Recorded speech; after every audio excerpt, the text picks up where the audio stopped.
Hello and welcome, Soden Bowl, to the Soden around the SBSL podcast. I'm here with Shanks here. What's up, Shanks? What's going on, man?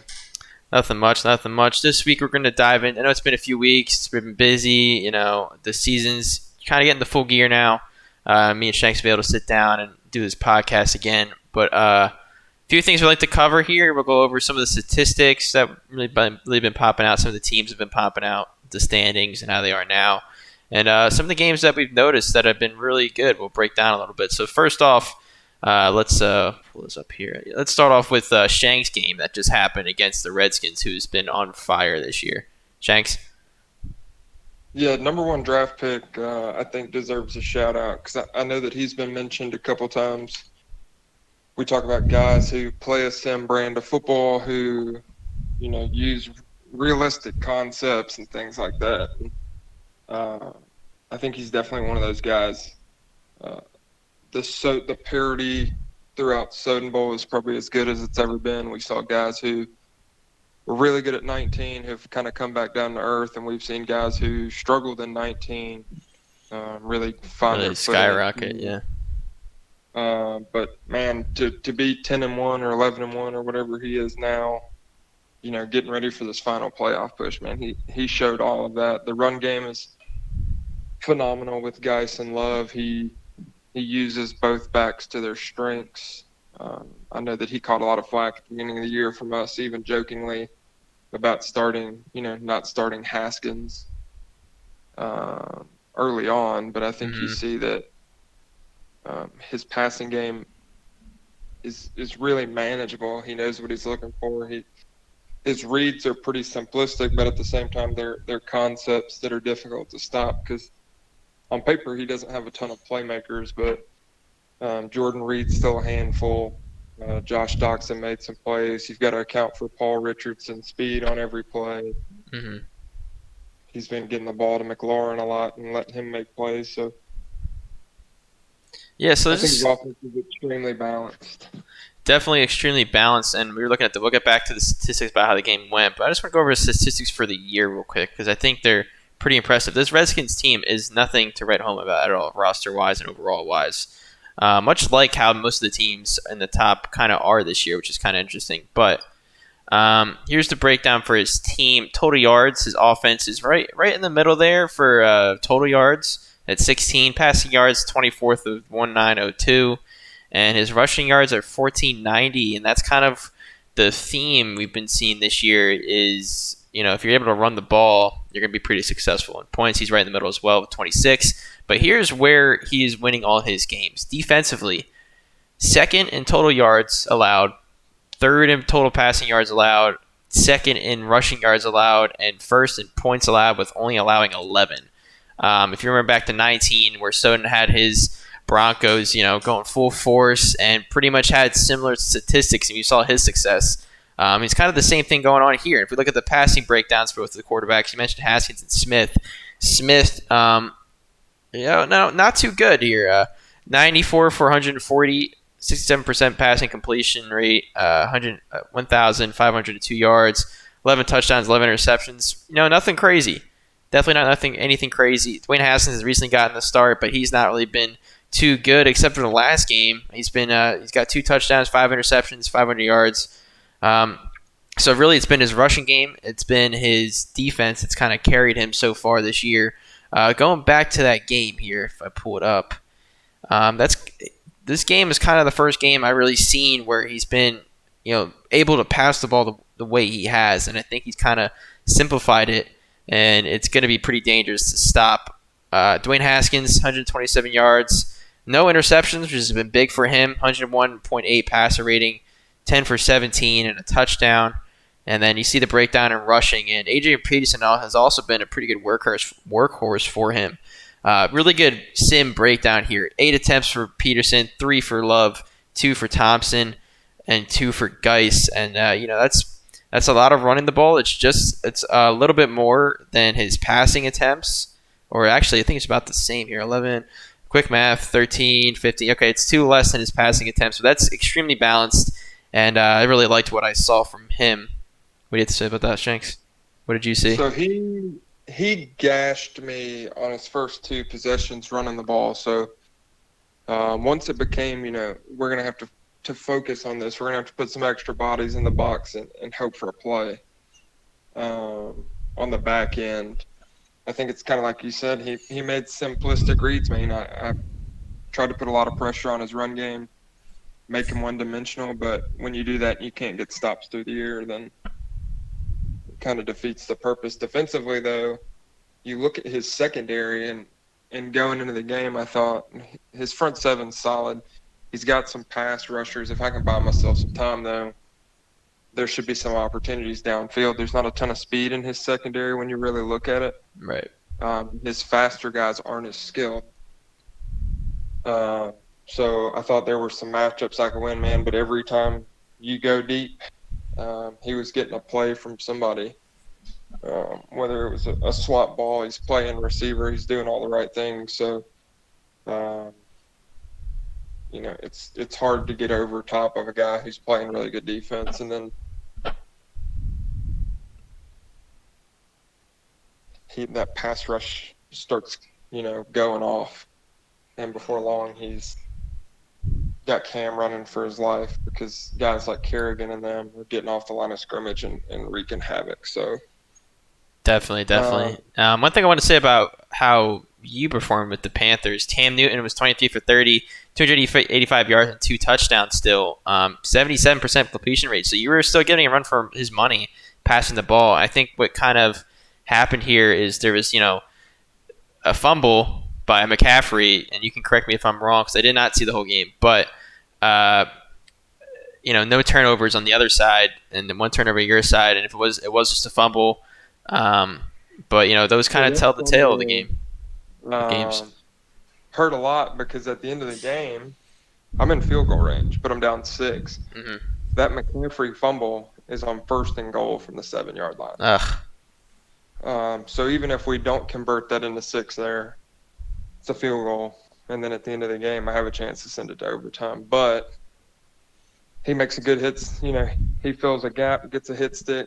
And, man, I would have done the same thing. So, a lot of people complain about the hit sticks and all that. But if you're in a place to make a play, because honestly, it happens. It happens in real life. Big hits like that. But that was something that we were able to bounce back. I thought my defense played really well late in the game. There were a couple times that we were relying on my defense to keep us in the game and to keep it a 1-score game. And even at the end of the game, he gets the ball back with, 2 minutes and some change left. In really good field position. My defense holds him to 3. So at the end of the game, my defense still gave me a shot to win at the end. But like I said, he keeps making plays and keeps doing the right thing. Me and him chatted after the game. If you watched it, there's a play, probably my 3rd to last play. Greg Olson's opened up the seam. Cam didn't put enough on it.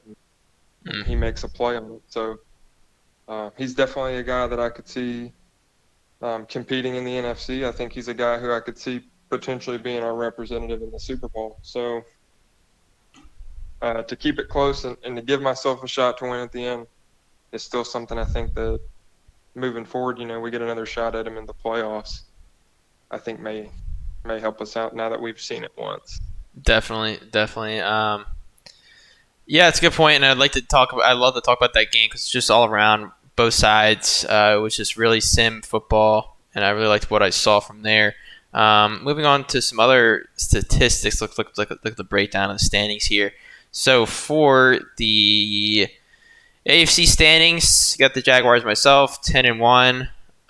Play the Bucks shortly today, actually. Ravens 10-2. Jets 9-2, Browns 9-2, who really came back. Started 0-2 as a 9-game winning streak going for him. Chargers are 8-3. So go ahead. Did Alpha get a win against Jimmer today? I know they were playing earlier. Let me check. I don't know if it's actually registered on my Madden. Hold on 1 second. I can check the Madden app. But yeah, it's a big game. That's a big game. Yeah. And I think that Jimmer is always a guy who's tough. So I think when I looked, Jimmer was up 7, but the way that Alpha has that offense, and he's somebody we'll talk about in a second because there's a lot about his team that so Jake Cork wins 22-13. Yeah, 122-13. So Browns are actually 9-3. Actually, let me update the MyMadden website while I'm here. So yeah, Browns are 9-3. But you know what? Let's just talk about the Browns now while we're on the subject. Alpha has really turned this team around, wouldn't you say so? Especially offensively. So that's the thing that I think we need to talk about is he takes Cleveland, our off-season Super Bowl champions. They bring in Odell, they bring in Olivier Vernon, they do all these things, they make all these moves. And then he goes out, he makes the trade with the Texans, deals him Kareem Hunt. And then by like week 3 or 4, his primary ball carrier is Alex Collins. Right. So, a lot of what we considered to potentially be a strength of that team, with Nick Chubb, Kareem Hunt, and those guys, he ends up giving the ball to, guys Alex Collins, who's a guy who he's picked off the free agency, wasn't he? Correct. And yeah. I think you look at that and you think, well, it's easy to say, well, hindsight's 2020. Maybe he doesn't go back and make that trade. But he's running the ball well with him. And I think that some of that credit is probably to his offensive line. Cleveland's offensive line is pretty solid. Just like most offensive lines around the league, he has a hole or two. But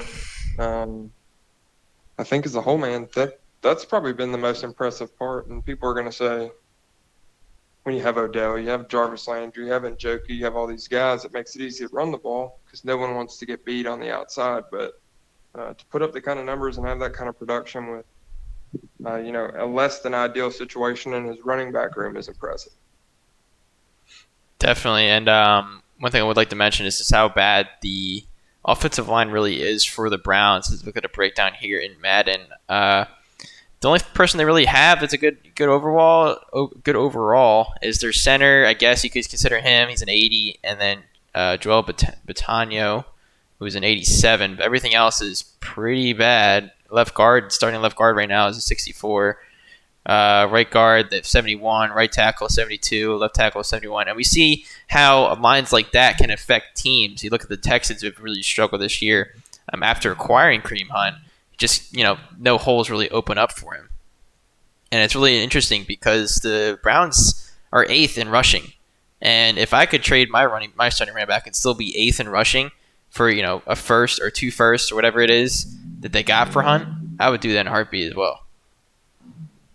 I agree, man. And I think that another thing that probably needs to be discussed moving forward, and what I think you're going to see a lot of guys do in the offseason, is look for a compliment. Look for that second back because I think there are guys in this league. So my team is a good example of that. I have Christian McCaffrey behind him. I have Cameron Artis-Payne and Jordan Scarlett, a rookie.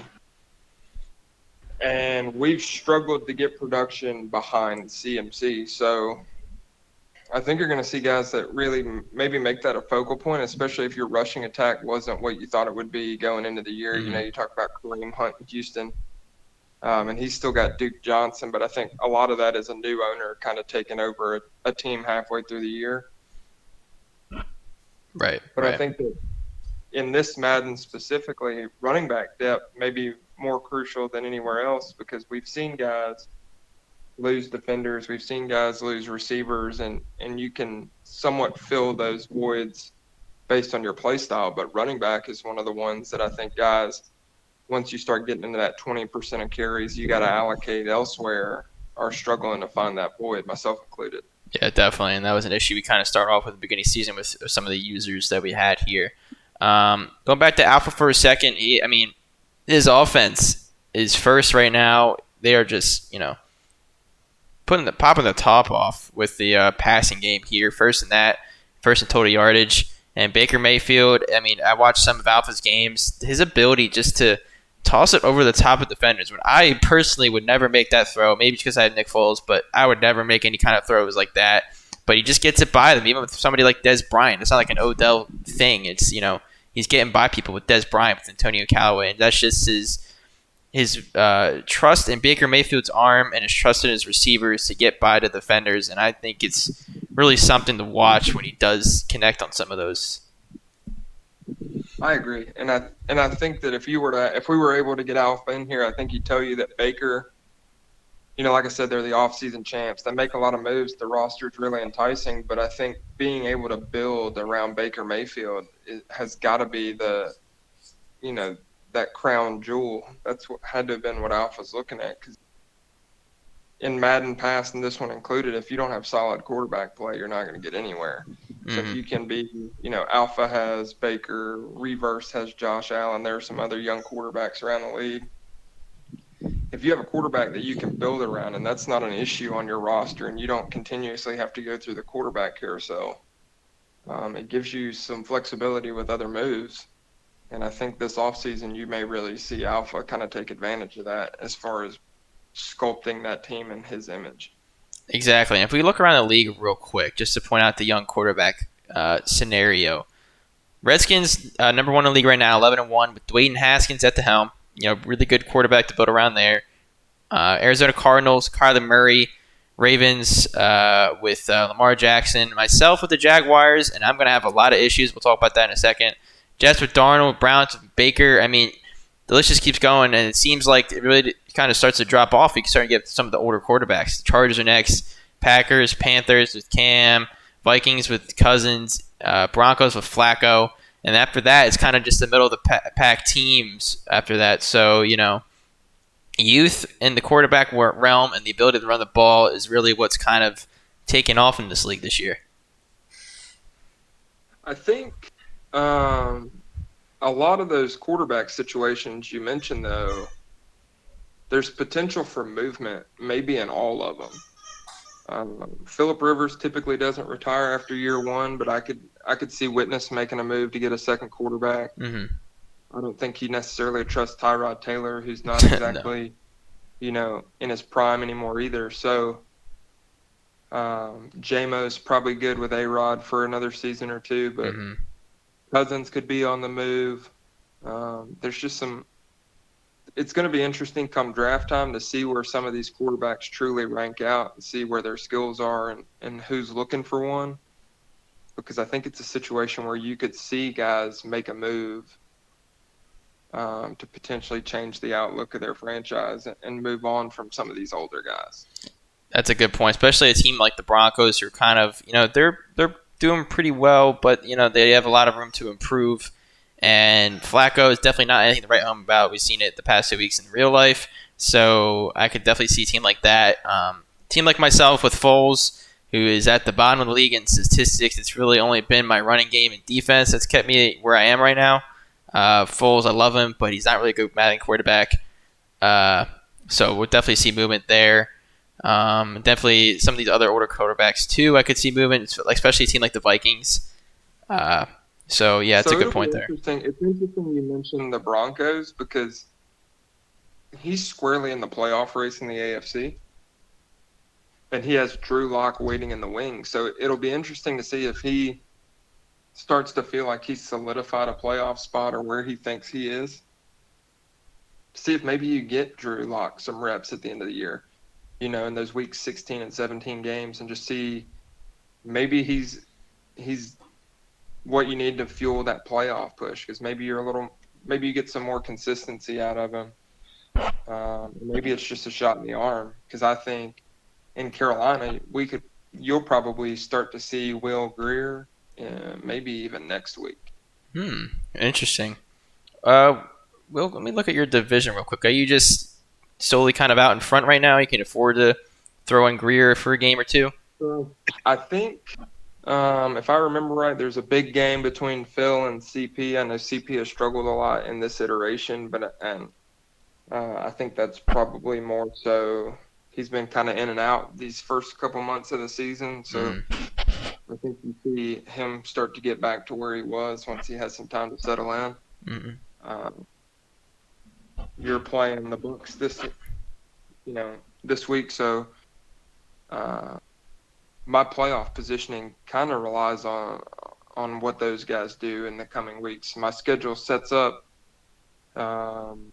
I have Phil one more time. I have CP one more time, and then some out of the division games. But if there's an opportunity in these next coming weeks to get Will Greer involved, whether that's bringing him in after the half or whatever the case is, I think that's probably where you'll see him. And if we can get a bid locked up, even a wild card bid, we'll probably go to him and get some experience with him, start to figure out his throwing motion, start to get him some reps.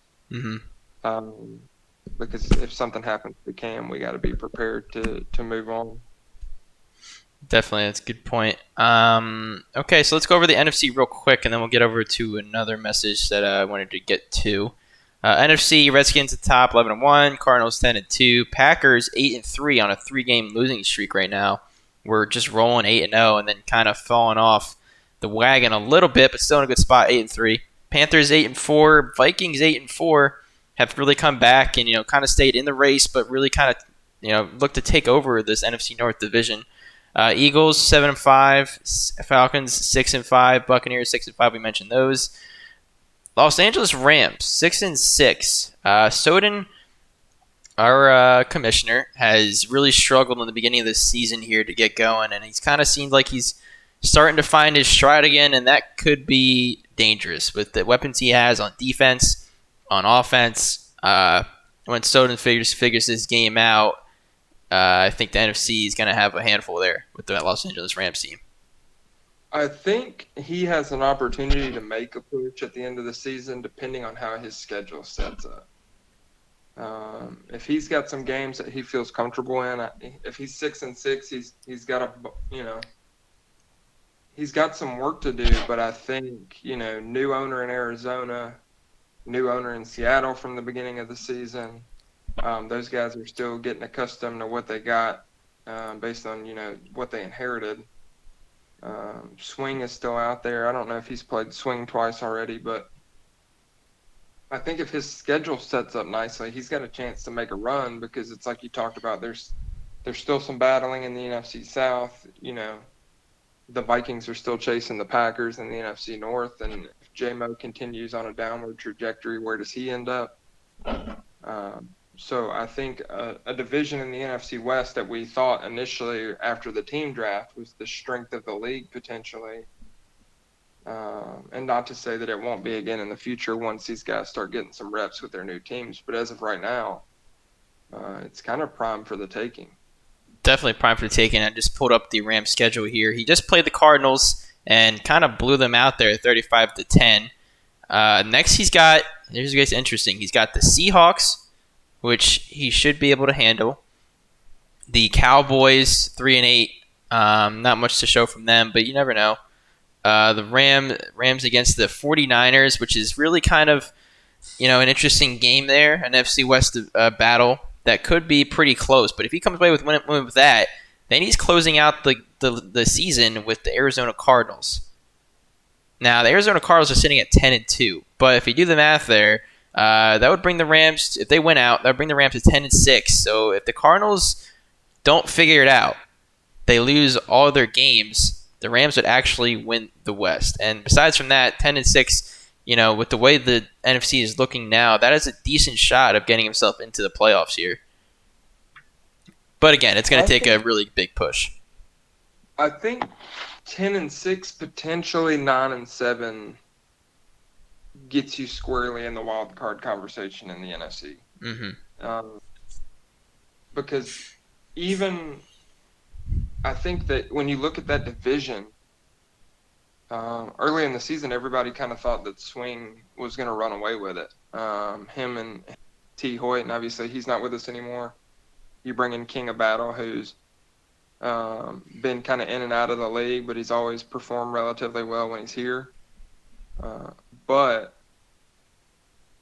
he comes in at the end of the season, he's got to be almost perfect. He gets his first game, he takes the loss to Soden, but moving forward, he has to figure out what his identity within that team is going to be, and quickly. Because if he loses, if he loses out, he's done. Because I don't know that 10-6 with those guys on your heels gets you where you need to be. Definitely doesn't get you where you need to be. Doesn't get you a bye like you need, obviously. Let's look at the Cardinals schedule real quick just to see what he has coming up. And he has a pretty decently hard schedule here. He has the Steelers, who just beat a rolling alpha squad with the Browns, and then he goes right to Cleveland after that, right not next door to play them. The Seahawks, that could be the game he needs to look to aim to win here, if not the other two. Because then he has Soden last again, like we mentioned before. So not an easy schedule for the Cardinals. A somewhat easier schedule for the Rams. And it's going to be tight in that division for sure. If the thing that will catch up to Soden, though, is if King of Battle's able to win one game, you can't catch him. Yeah, exactly. So I know that Soden and King are friends, but if you're Soden right now, sitting back and kind of watching this unfold, you need to be the biggest fan of every team that he plays moving forward. You need to be the biggest fan, give him some scouting tips, something. Whisper in the ear what kind of worked for you when you played him to come away with a victory in this division here. Said, if we did betting lines in Soden Bowl, you got to think that King is an underdog against Pittsburgh and Cleveland. It's probably a wash with Seattle. It's like you said, that's probably his most winnable game. And then he goes right back to Soden. So there's an opportunity there. I mean, like you said, we saw Soden struggle early in the season. He hasn't really had those issues. I know he had a hiccup against Phil where Phil put it on him pretty good. But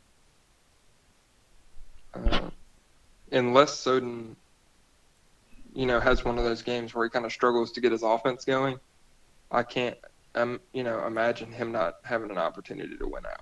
Definitely. One more division in the NFC I want to look at real quick. It's the NFC North division that we mentioned before. Vikings and Packers. Let's look at the breakdown of their schedule. Both owners have been playing really well. Don't know. They did play each other week 2, and JMO had the victory there, 34-3. And then they don't play each other again until week 16. But again, like we said, the Packers have kind of fallen off here, starting with the loss against the Chargers, 21-31. He played you and lost. Not really a close game there. And then he kind of just got blown out by swing, 38-7. So they're really kind of starting to fall off the wagon here down the stretch. So they have one more game, him and Minnesota, and it's like you talked about that week 2 result, that 34-3. I think that's an anomaly. We've never seen Shea perform that poorly in the entire time he's been in Soden Bowl, not that I can remember. Mm-hmm. So I think that you have a revenge game there. He caught a lot of crap in chat for losing that badly. So I think there's definitely some motivation there. But losing 3 in a row, especially coming in as you close out the season, is tough to bounce back from because you're essentially just grasping for something to hang on to. Mm-hmm. You got to find a place that you feel confident that you can get a win, because it's easy when you've lost 3 in a row to start questioning, how you're playing, your offense, your defense. You start changing up playbooks. You start doing different things that you wouldn't normally do. So JMO is going to have to sit down and look at his schedule and say, what do I have coming up, and where do I feel confident, and what are the matchups I feel confident attacking, and go from there.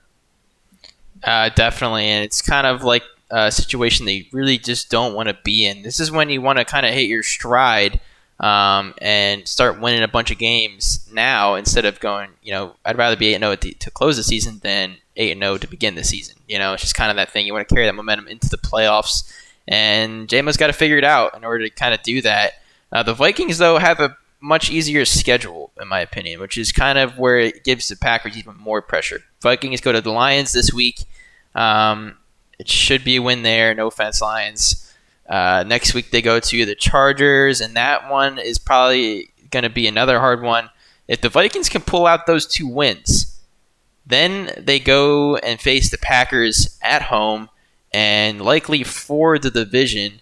And I think if they string together those 2 wins, they're going to have enough momentum to get past JMO this time, and then close out the season against the Bears. So if I had to make a prediction, I think that the Vikings kind of pick it up and finish out this season strong and win this division.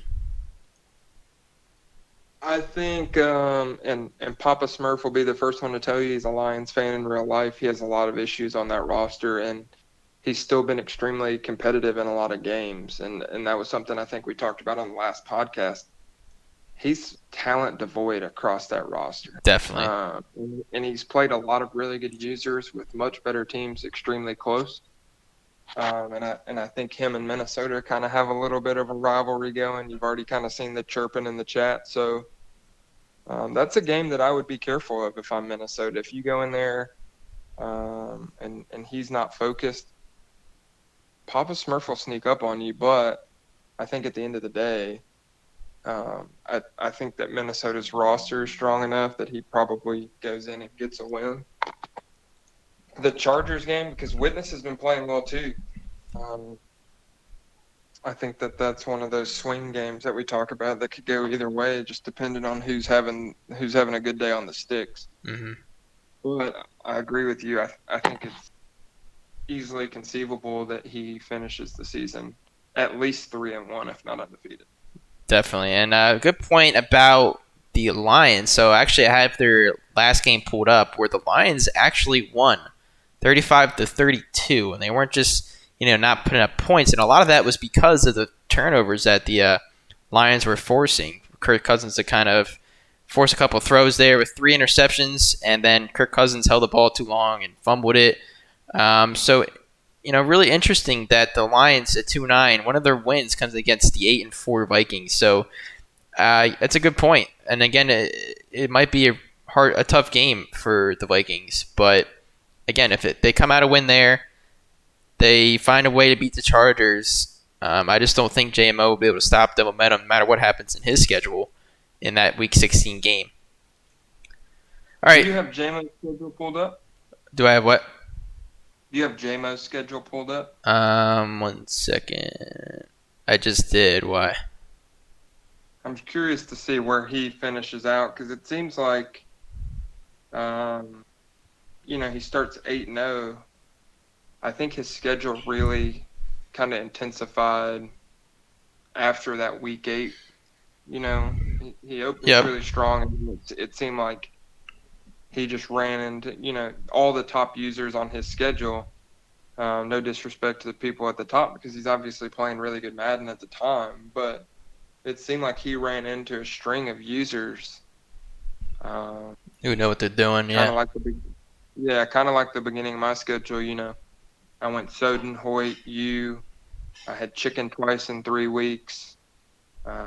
So I think his schedule doesn't set up well, and I think that that's something that it's like you mentioned earlier. You'd rather finish 8-0 than start 8-0. So we're talking about some of these other divisions, and JMO's in that same boat where you got to get it figured out, and you got to get it figured out in a hurry, because if not, you're going to be on the outside looking out. Definitely, it's a good point there. And I do have his schedule pulled up now. He's got the Giants, which is not a cakewalk there. They're 5-6, but they have some good pieces that are really good in Madden. And then he has the Washington Redskins. So if you like you mentioned before, he kind of had a string of good users. He just kind of rolls in, and even if he does pull out one against the Giants, he's got to find some way to regain momentum against this Redskins squad. And then he has the Bears, which are 1-10, and then they have the Vikings game. So he definitely has a hard schedule here. Two very not so sure about games, could go either way, and then the Bears. So I could very easily see him going 1-2 in this schedule here, and I think 2-1 even might hurt him with his chances of winning this division. I think the Giants game is another one of those games that sets up like a trap, because that's one of Colin's buddies, Wesley Snipes. He goes off with Saquon in his first game, and nothing against Ace Soden, but I don't, he's younger, he's got a lot going on. His primary focus isn't Madden, and I think that the more reps he gets in, the better he's going to get. But at this point, he's not. He doesn't, I don't think, have the ability right now. Right. So you see Wesley Snipes, he comes in, he takes advantage of that matchup. He puts on a show with Saquon, and that show with Saquon, gets him his first warning in his first game on his gameplay. Yeah. So how we've had, with the issues we've had with owners this year, and a lot of guys have taken that criticism and said, "Hey man, you need to fix this." And Lurk God is the perfect example of that. One of his early matchups gets critiqued. You tell him, "Hey man, this is what we want you to fix as a staff." He says, "Roger that." Goes on about his business. Continues to have a phenomenal year, and we haven't had any issues since. Mm-hmm. So is he going to be one of those guys who takes his criticism in stride and says, "Okay, you know what? I can see their point. I can see whatever," and thrives and continues to fight on? Or is he going to be a guy who wants, To you come win. down, Yeah. you don't really see the intended results, and you end up having to get rid of a user. So hopefully, like I said, Colin's vouched for him.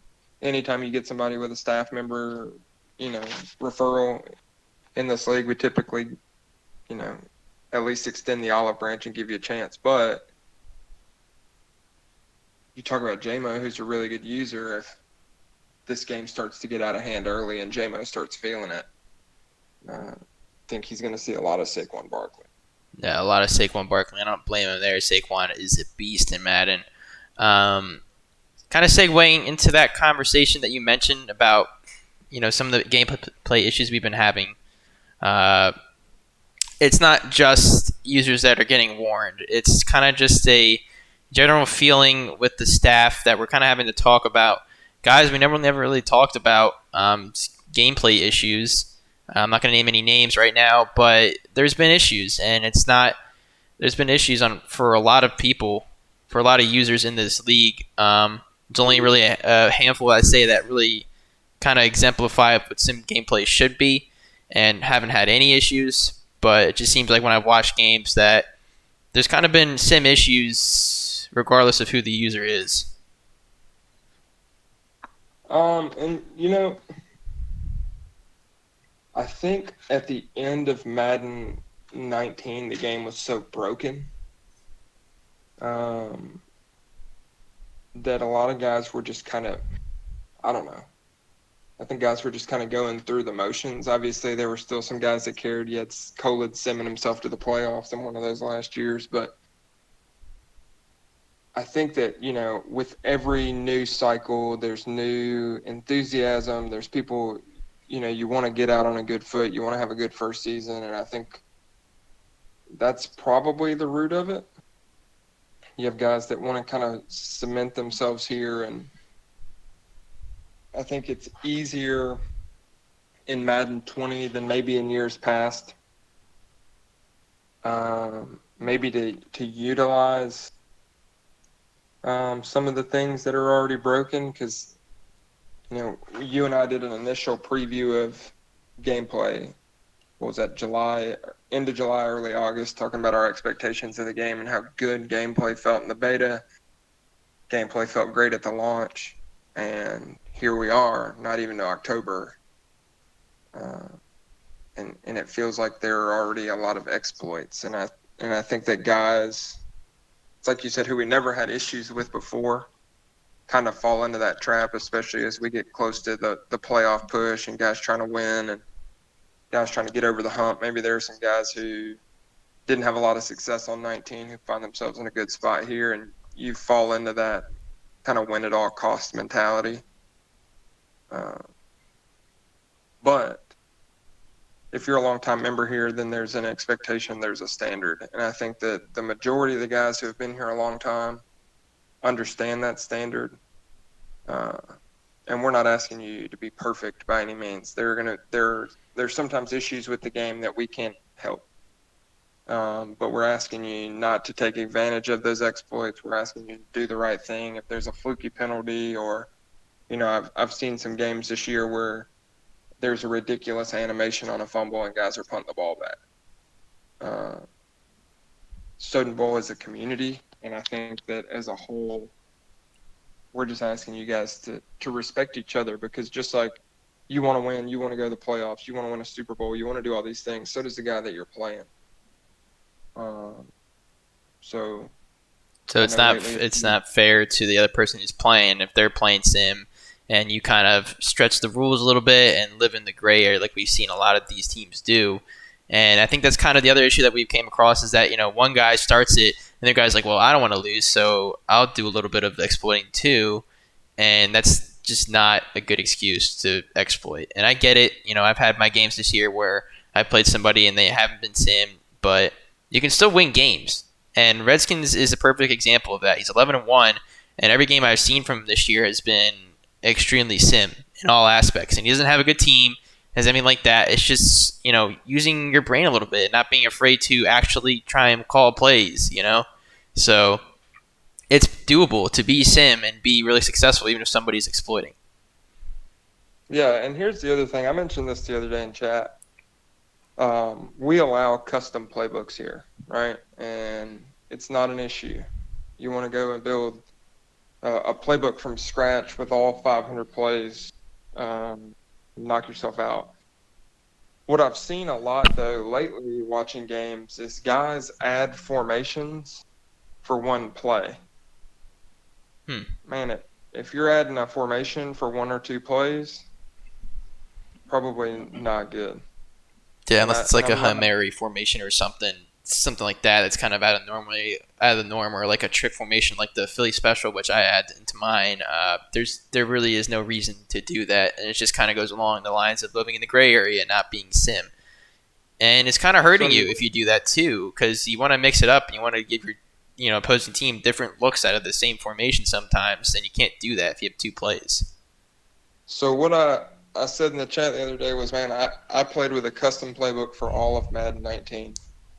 It was essentially a hybrid between the Saints and the Panthers. So this year, get Madden 20, pop it in. Those two playbooks are very similar. It's the same coaching staff, same personnel, pretty much. Made a custom playbook, and what I realized was that when it's 3rd and 10 and I need a first down, there were 8 to 10 plays that I really liked. Mm-hmm.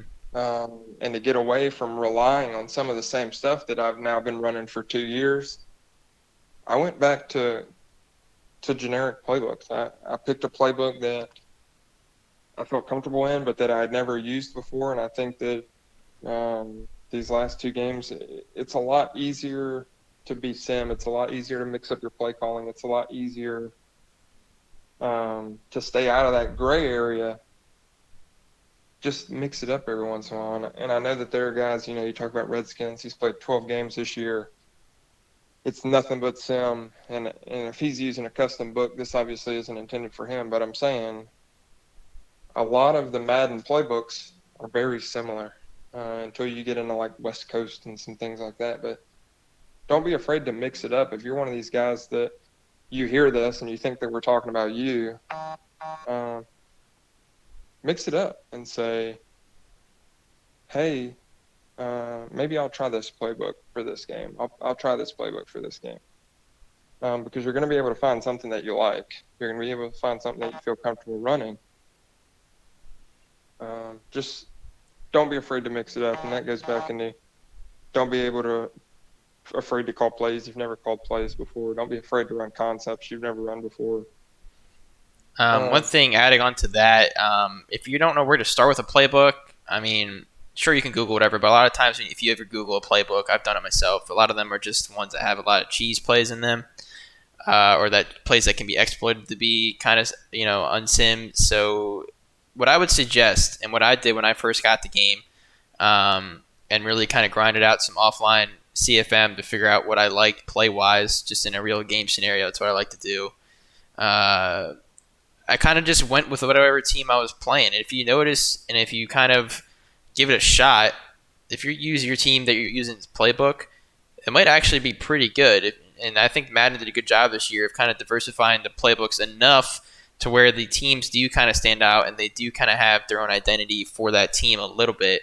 So it's something to keep in mind there. All right, so it's a nice podcast here. We did, went over a good amount of things today. Anything you want to say, Shanks, before we close it out? No, I'm good, man. I think what we got after we advance this week, we got 4 weeks left. At the rate we've been advancing, that's a little over a week. So If you're one of those guys that's gearing up for a playoff run, good luck to you. If you're one of the guys who got off to a slow start or just didn't have it this season or whatever, maybe it's time to start looking towards the off season and making some moves and getting competitive again next year. All right. Yep. That's it for now for the Around the SBSL podcast. See you guys later.